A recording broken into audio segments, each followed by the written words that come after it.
you the next episode of The More You Know. Today we have Ali with us. Hi, Ali. Hello. Hey, how you doing? Doing well. How are you? Doing great. Why don't you tell us a little bit about yourself? Yeah, so I'm Ali Hilker.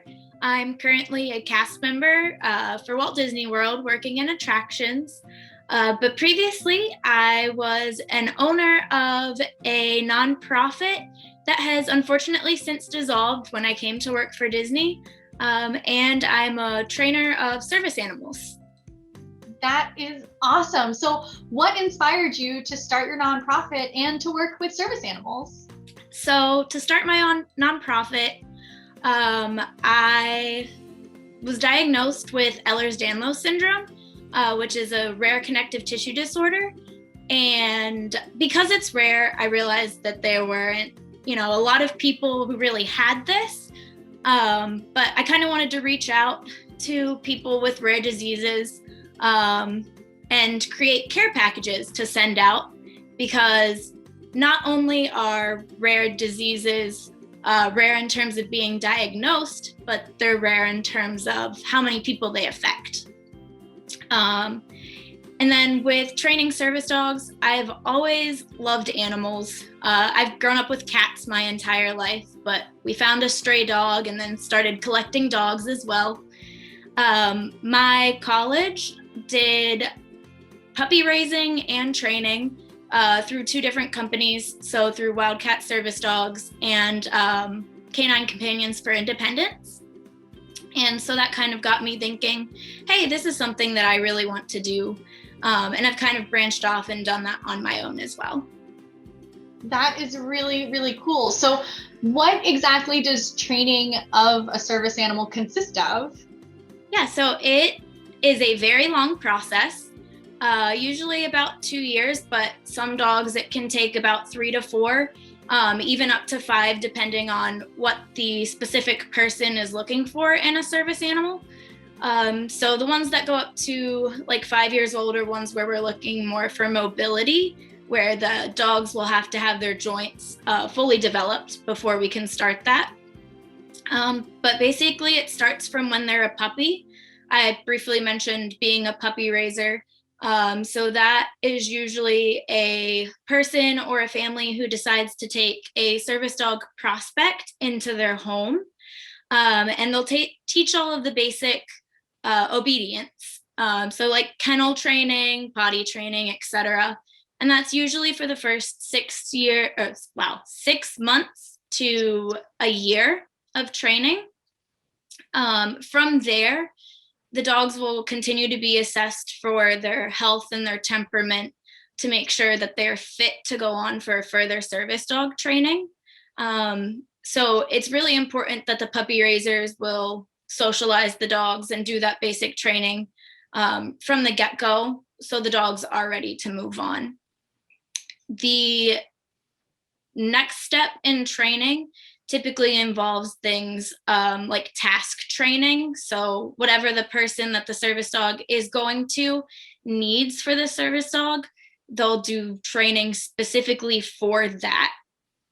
So things like picking up objects off of the ground, or possibly looking around corners for someone with PTSD to make sure that nothing is around that corner that might startle their handler. And then from there, basically it's a matching process for the dog and the handler. They usually have a couple of days to about 2 weeks where they basically are together all day just to make sure that the dog is trained to the owner's needs, and to make sure that the owner is able to basically handle the service dog in the best way possible. It's a mutual relationship to make sure that the handler is best served by the service dog, and the service dog can also be taken care of by the handler. That is so cool. So I'm just so excited because puppies are the best. So I'm just excited about all of it. Yes. I had no idea that kind of intense training that they have to go through. It's literally years and years, just like we go to school, the dogs have to do the same. So that's really cool. Yeah. What kinds of accommodations are expected from a workplace as far as service animals go? I know different workplaces might require different things, like restaurants or office buildings, things like that. So, like anything with the ADA, service animals will be made to have uh, basically reasonable accommodations made for the animal and their handler.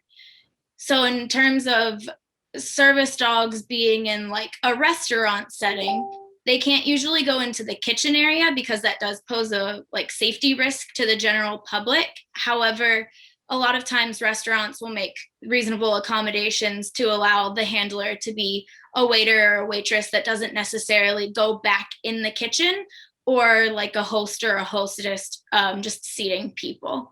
Other than that, most of the time, service animals can accompany their handlers to any work location. I know for something like my work location, where it's a safety role and there's machinery, it's not ideal. And typically, in something like that, where the handler or the service animal or the general public are at risk, they wouldn't be able to accommodate a service animal. But they would try to find reasonable accommodations that they might be able to place them elsewhere, either in their line of business or elsewhere in their company. So, how would one go about getting a service animal? So there are kind of two ways in the United States how someone could go about getting a service animal. The first is owner training. So this is where the handler will take on most of the responsibility of training the service animal, usually alongside of another dog trainer. This is definitely the most cost-effective training for a service dog. But another way is to go through an organization or a company. Most companies are about $20,000 to $30,000 for a service dog, and you go through an application process where you basically have to get all of your medical records from your doctors, and notes from your doctors and personal references to be able to apply to the service dog training organization. There are a couple of places that do it for free, but the wait times are usually about 5 years, as opposed to about 2 years if you go through another company. So there is a lot of burden on the handler to have to decide, all right, am I going to be able to wait 5 years to get this service animal? Or can I put $20,000 to $30,000 down? And some of the companies do fundraising events, but a lot of times they're either not enough to cover the full cost, or the company doesn't offer it. That's so sad to hear that accommodations are so hard to come by. Definitely. Do you have any fun experiences that you had while training service animals? I think my favorite experience was puppy sitting a fellow trainer's puppy, and having disabilities myself. The dog was just constantly like looking at me the entire time. And he was still a puppy, but he was like, this is what I'm born to do. I need to always be looking at my handler, always looking how to help best. And it just melted my heart. I love that. That is so cute. That's adorable. I just think it's amazing the way that the animals just they know what they're supposed to do, and they're helpful, and I think that's really really great. Have you found that having a disability yourself helps you better train the animals, or do you feel like everyone could train these service dogs, and anyone can help?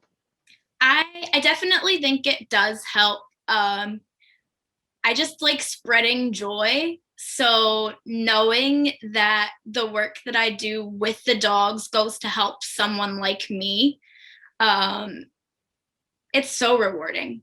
And it breaks my heart to have to give away dogs that I've put so much effort into, but it goes on to help someone and it's for a good cause.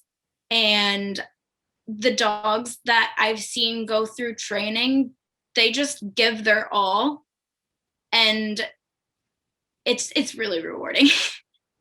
I'm just really excited because I think you have really taken something and made it your own with starting your own nonprofit, with training service animals.